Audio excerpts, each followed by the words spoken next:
más o menos ya se ha dicho por parte de las personas que han hablado los temas que hasta este momento hemos tocado alrededor de una directriz que ni siquiera impartimos desde el gobierno, que la veníamos escribiendo en el programa electoral que me trajo aquí la presidencia de la República, basados en algunos principios que sí sería importante aumentar.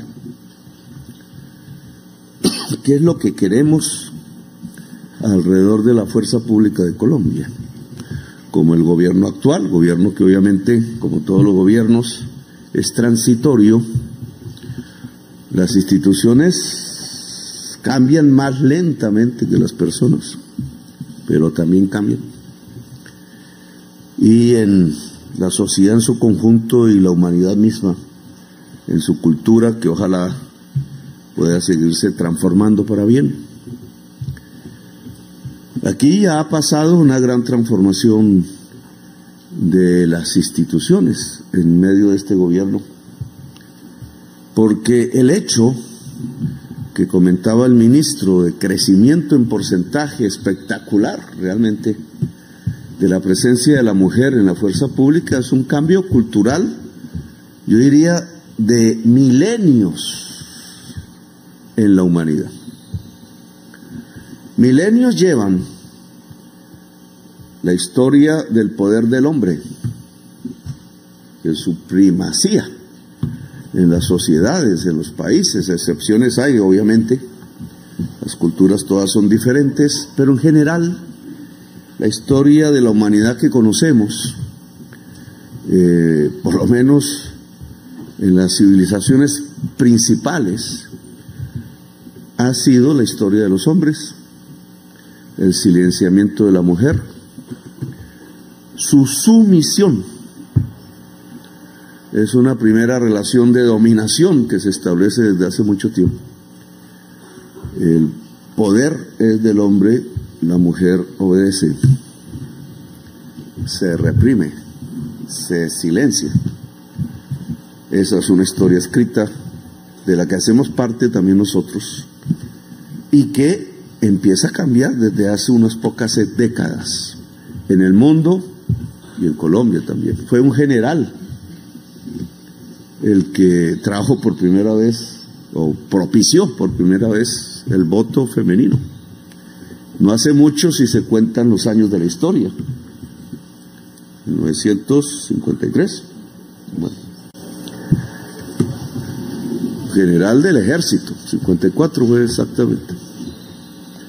No, es paradójico porque en las instituciones donde más se había establecido la primacía del hombre, donde casi no existía la mujer, pues en Colombia son los que abanderaron la transformación cultural y de poder, porque eso es un cambio del poder.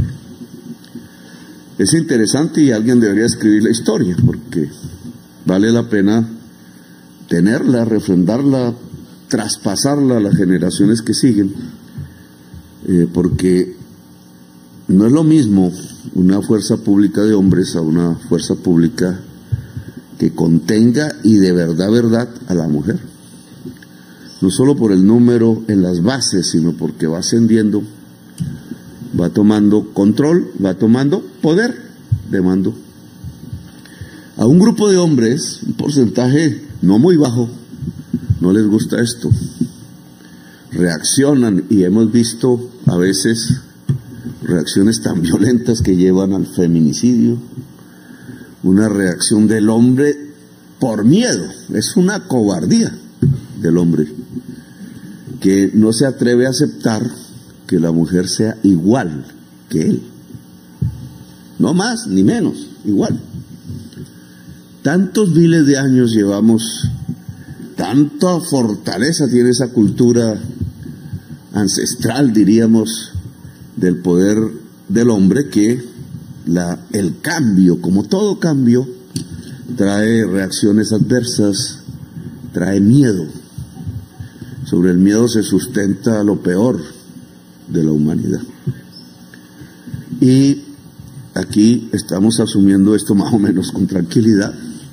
La fuerza pública, la policía, prácticamente la mitad de sus integrantes son mujeres. Y la fuerza pública lo ha hecho bien, digamos, con tranquilidad. Indudablemente hay problemas. Indudablemente esa resistencia del hombre que hay que controlar, que hay que ver, se expresa en que aún así, pues hay problemas al interior, como en toda la organización humana, que está expuesta a este cambio, pero el cambio empezó y ya no va a echar para atrás. Cada vez será mejor. Yo pienso que la presencia de la mujer como cuidadora de vida que es, va a contener esas tendencias del hombre que tenemos, los hombres, de descuidar la vida, poco por la forma y el origen de nuestra existencia, nos ha marcado así. La mujer cuida más la vida que el hombre. Y es importante que la fuerza pública, que debe ser la cuidadora de la vida en Colombia, pues tenga esa presencia, porque cada vez la hará más eficaz en esa tarea. Ahora bien, ese cambio institucional tiene que ver con principios ya establecidos en nuestra Constitución actual, venían de antes, no es que haya cambiado en las letras. Y es que la fuerza militar de Colombia debe defender la soberanía nacional. Esa es una forma de cuidar la vida en esta parte de la historia de la humanidad. Las naciones no existieron desde que nacimos como hombres, como mujeres, como humanidad. La nación es un invento que, como todo invento, también pasará en la historia humana, ojalá para mejor. Creado hace 2 siglos el concepto, 3 siglos, planteado de una manera que representaba un cambio para la época, poco a poco, o yo diría más bien rápidamente, con cambios que fueron incluso bruscos y violentos, se fue construyendo el concepto nacional y fueron apareciendo las naciones que prácticamente hoy están en todas partes del mundo. El concepto de nación se estableció en la vida contemporánea y por tanto el concepto de soberanía nacional, que empieza, si uno ve y analiza las cosas de hoy, empieza a ser superado por varios temas. El poder público mundial empieza a ser discutido como una realidad en temas como la crisis climática y en problemas que una nación no puede resolver por sí misma, ni la más poderosa del mundo. La pandemia nos mostró un hecho de esos, tema para discutir en otra oportunidad. Lo cierto es que la nación es un concepto que por ahora será la forma de organización política de las sociedades humanas, que nosotros defendimos cuando decidimos la independencia nacional. Hubiéramos podido tomar otras decisiones. Aquellas personas que estuvieron en nuestro país, 4 millones de habitantes eran, con una vanguardia que hoy reconocemos en nuestra historia, decidió construir una república, independizarse no solo de un país otro, una monarquía, sino de la forma monárquica de gobernar, y decidimos que esto fuera una república, y algunos pensaron que fuera una república democrática, no otra forma de república, sino una república democrática. Y la palabra democracia significa gobierno del pueblo. No es el rey el soberano, es el pueblo el soberano. Eso está escrito en nuestro himno nacional. Y está escrito allí, así ese himno no haya sido cantado en la época de la independencia, porque esa es la idea central de quienes decidieron la libertad en este país. Independencia nacional tiene un concepto paralelo, sinónimo: soberanía nacional. No puede existir la libertad si agentes externos toman las decisiones por nosotros y nosotros. Eso se llama soberanía nacional. Y el objetivo y la misión constitucional Tanto la Constitución del 86 de hace como la del 91, es que las fuerzas militares tienen como objetivo principal la soberanía nacional. Eso significa parte del cuidado de la vida. Si no tenemos soberanía, la vida queda en cuestión, queda en peligro. Tenemos problemas en construir la nación. No hemos sido capaces aún de tener una nación pacífica. El concepto de nación es el contrato social, la convivencia que aceptan todas las partes de la sociedad y que implica, entre otras, justicia social. Es muy difícil que excluyendo gentes y gentes, la mayoría del pueblo, pues se sienta el espíritu de una nación fuerte. La nación implica, o la unidad nacional implica, equidad. De ahí el principio de la democracia. En eso tenemos dificultades, está por construir. Soberanía nacional entonces es que el pueblo de Colombia toma sus decisiones sin obedecer a otros y a otras que no están aquí. Las podemos tomar bien, las podemos tomar mal, pero son las decisiones que tomamos, las colombianas, mientras exista la nación colombiana. Y hoy sabemos que hay peligros, muchos. La región está desestabilizándose. Viene así de un rato para acá. Y por tanto debemos saber cuál es nuestro papel. En circunstancias difíciles, en donde indudablemente tenemos que actuar con prudencia máxima, porque de lo que está aconteciendo en nuestro alrededor, los más afectados, pues vamos a ser nosotros, ya lo sabemos, esta región en particular. Y a veces pensamos a la ligera, con la cabeza caliente, dicen algunos. Yo a veces pienso con la cabeza caliente y actúo de inmediato, pero cuando las situaciones son graves y difíciles, hay que analizarlas, pesarlas, sopesarlas y garantizar antes que nada, la soberanía nacional. Y eso recae entonces en el esfuerzo de la fuerza pública. De aquí no me voy a extender más, pero es un tema que sí quiero que quede muy claro, porque el peligro asoma por todas partes. Tiene que ver incluso con lo que está pasando más lejos. Alguien decía, ¿usted por qué se mete en temas que no nos interesan? Palestina, cosas de eso. No, todo está conectado. Todo está conectado. Y el mundo está, esa es la realidad, acercándose a una tercera conflagración mundial.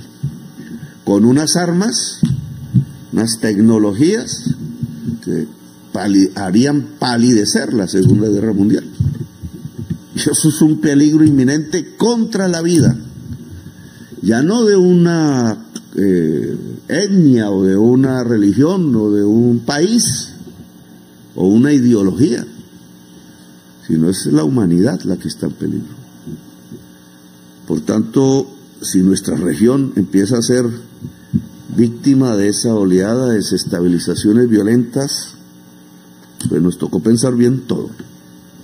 Y es en la fuerza militar donde hay que pensarla. La fuerza pública que adiciona a la policía, pues obviamente la policía, que es la que ha tenido el mayor avance en la integración de la mujer, pues tiene la misión del cuidado de la vida, pero ya ciudadana prácticamente al interior de nuestra propia nación. También es su función constitucional, los derechos y las libertades de la gente. Ahora, esto que está escrito en la Constitución y debería ser el consenso de todas y de todos en Colombia, pues nos arroja a que la eficiencia para cumplirlo tiene que pasar por la dignificación del ser humano que integra la fuerza pública. Y de esos que estamos hablando aquí, y a esto llegamos aquí. No se puede, decía el ministro, creo, construir dignidad, construir justicia social, construir democracia, respetar derechos y libertades, como dice la Constitución, si al interior se rompe todos esos principios. Es como la organización política que dice libertad y adentro tiene esclavos. Incoherencias totales que se han visto sobre todo en la política, pero que también puede estar en cualquier organización. La organización de un ejército, de la fuerza pública en general, por definición, quizás eso cambie, es jerarquizada. Y eso implica, por definición, exclusión cada vez mayor en la medida en que se asciende en el tiempo de gentes que salen por su voluntad, por varias razones, de la fuerza pública. Esas gentes tienen que quedar preparadas para la vida civil que temprano o tarde los espera y las espera. Por eso un punto que me parece importante, aún incompleto, ministro, es la preparación profesional de las personas que integran la fuerza pública. Es decir, adquirir al interior, mientras dure su actividad en la fuerza pública, las herramientas del saber, de la preparación para asumir una vida civil en cualquier momento con dignidad y no pase lo que está pasando. Lo que está pasando es que los muchachos, las muchachas llegan a un mundo que los rechaza, etcétera. Tienen un conocimiento militar. ¿Sí?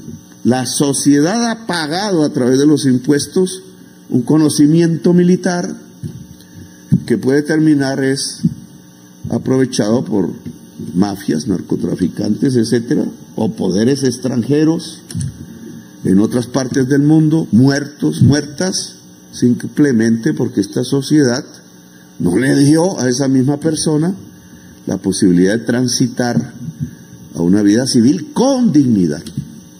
Ese es un problemón, porque entre más guerras haya en el mundo, más invitación habrá, si la persona no tiene las condiciones de vida suficientes en su propio país, de irse a exponer su vida por intereses que incluso desconoce.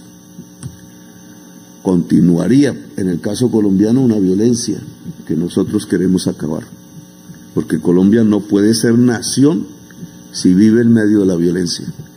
La preparación profesional dentro de la fuerza pública es fundamental. Hemos avanzado en algo, pero nos falta. Hemos avanzado más que con los jóvenes civiles. Esa va a ser una crítica que me hacen y que me van a hacer, porque el Ministerio de Educación no actuó rápidamente en extender la cobertura de la educación pública superior. Se quedó quieta. Es uno de los pocos países donde también la educación civil es una pirámide. Claro, si se excluye por razones propias de la fuerza pública y al mismo tiempo la sociedad excluye en la educación civil, pues entonces los jóvenes terminan en la nada, y ya sabemos qué significa eso en nuestra propia sociedad, en muchas regiones de nuestro país y en todo el país. Luego hay que cambiar eso, y lo hemos logrado mejor en la fuerza pública que en la juventud civil. Lamentablemente ese es uno de mis, no digo fracaso porque todavía quedan 2 años, pero casi. Aquí entonces hay que extender el plan de universalización de la educación superior, o por lo menos la secundaria en los casos reducidos que existen, pero un joven o una joven que entre a la fuerza pública tiene que salir con más saber en su cabeza. Al final el conjunto de esos saberes nos hace, tanto en la sociedad como en la fuerza pública, mejores. Porque al final el desarrollo de un país es el desarrollo de su intelecto general, Eso es lo que hace la riqueza, lo que hace el desarrollo, es el verdadero progreso. Lo demás es pura chuchería, que después nos damos cuenta que era pura chuchería de tanto desearlas y desaparecen apenas las tenemos. Bueno, pues esa es la experiencia de cada vida que se obtiene, pero aquí tenemos que hacer la experiencia institucional. Entonces ese es un tema que dejo, porque creo que entre lo que se ha conseguido falta, y esto que se ha conseguido, pues hay que dimensionarlo como es. Aquí cuando se habla de 680,000 pesos de ahora, ¿cierto? Cuando ustedes miran las estadísticas del DANE, puede que estén malas, pero dicen, la pobreza llega hasta este punto y la extrema pobreza hasta este punto de la canasta familiar. Pues lo que aquí estamos diciendo y hicimos, ni más ni menos, es que cada integrante del ejército de base, de los soldados regulares, y del ejército en general, de las fuerzas militares en general, y de la policía, no es pobre, ni extremadamente pobre. Eso es lo que se ha hecho en estos 2 años. Se preguntan por ahí, la noticia vi por la lectura, que cómo salir de la pobreza. No solo trabajando, porque aquí cada soldado, cada miembro de la policía, hombre y mujer, trabaja. Es valorando el trabajo. Eso se llama, en términos generales, los nombres lo de menos, un mejor salario. Cuando hablamos ya del trabajo en general. ¿Cómo sacamos 1.600.000 personas de la pobreza el año pasado a pesar del estancamiento económico? Sí. Es que cuando se recibe 680,000, que todos sabemos que no alcanza para mucho, ya esa persona, en nuestras estadísticas, y su familia, si tiene pareja, salió de la pobreza. Y yo creo que ese es un principio que debemos mantener y aumentar. Todo miembro de la fuerza pública debe salir de la pobreza. ¿Qué más condición de dignidad? Esa es la básica. Que la estadística está mal hecha y más para arriba. Bueno, pues discutámosla. Pero no se le puede pedir a un joven y a una joven que arriesgue su vida por los demás sin siquiera tener la mínima condición de dignidad, siendo pobre o extremadamente pobre, como sabemos que hay, y manténgase pobre y extremadamente pobre a cambio de arriesgue su vida. Así no se construye una nación. Y este es el mensaje de este número, de estas palabras. Y ojalá el año entrante podamos, porque estamos viviendo circunstancias difíciles, pero aún en las circunstancias fiscales difíciles, que se deben a un sobreendeudamiento de Colombia y a la destrucción de unos recursos que queríamos y que decidieron tumbar, hemos garantizado esto y hay que garantizar que el año entrante sea mejor, porque yo creo que eso es lo que construye nación. La filósofa Hannah Arendt decía, Hannah Arendt era una judía, pertenecía a la religión judía en su austriaca, y lo persiguieron los nazis, terminó escapándose y viviendo exiliada en Nueva York, y allá escribió sus mejores libros sobre su experiencia, lo que vivió en Europa Central, la idea democrática en su cabeza. Y Hannah Arendt decía, una nación es cuando el campesinado levanta la bandera nacional. Y la mayoría de ustedes jóvenes son hijos de campesinos o nietos de campesinos. Mayoría. Hagan ustedes cabeza, y mi papá o mi abuelo. Y si el campesinado vive mal en Colombia, pues la bandera nacional está a media asta. Cuando el campesinado levante la bandera nacional, y aquí hay una parte, el campesinado lo hará cuando se beneficie de la nación. no cuando se excluya de la nación, entonces tendremos una gran nación. Y este es un comienzo, repitiendo la frase de Hannah Arendt, porque la mayoría de los jóvenes que se beneficiarán de esto, las jóvenes, policías, militares, de todas las armas, son la herencia del campesinado de Colombia. Y le devolvemos al campesinado de Colombia esto, que sus hijos y sus hijas, sus nietos y sus nietas puedan, si pertenecen a la fuerza pública de Colombia, vivir con dignidad. Y lo último son los abuelos, las abuelas, que yo llamo, que ya estamos, no todos mis nietos ya los tengo dispersos por el mundo, pero entonces un viejo o una vieja no puede tener el derecho de vivir en paz, de disfrutar sus últimos años. Una sociedad que deja a sus viejos tirados, ¿qué puede ser? En las calles. Y entonces una manera de construir naciones que los viejos y las viejas puedan vivir en dignidad. Todos y todas, no unos pocos.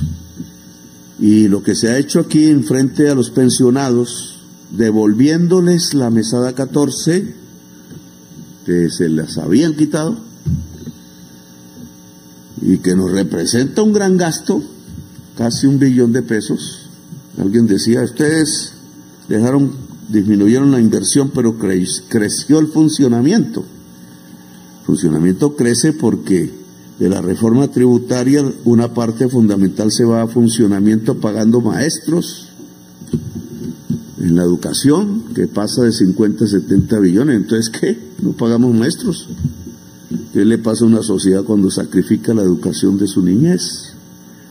Y otra parte se va en este tipo de gastos. Claro, $1 billón de pesos es una cifra importante, pero significa más dignidad de la persona que usó su vida al servicio de la nación en la fuerza pública de Colombia. Esta es una retribución de la nación a su riesgo, muchos riesgos que le lleva una parte de su cuerpo y muchas otras cosas, una parte de su mente y obviamente una parte de su vida intensa, y es la retribución de la nación a esa persona. Yo sé que aquí les gustan mucho las medallas y eso. No son contradictorios, pero es que no es lo mismo entregar una medalla y que la persona que reciba la medalla tenga el estómago vacío y la cuenta que pagar, quizás de la universidad del hijo sin pagarla, etcétera, o quizás lo van a echar de la casa, a que esa medalla se ponga en una persona que al menos tenga sus gastos vitales garantizados, porque eso se llama la dignidad humana. La libertad, decía Hegel, es la superación de la necesidad. Somos libres si superamos la necesidad. Entonces algún día la humanidad será una sociedad, una humanidad muy libre cuando supere la necesidad, pero aquí comenzamos con las poblaciones más vulnerables, tratando que esto ayude a superar la necesidad para ser libres. Gracias, muy amables por haberme escuchado.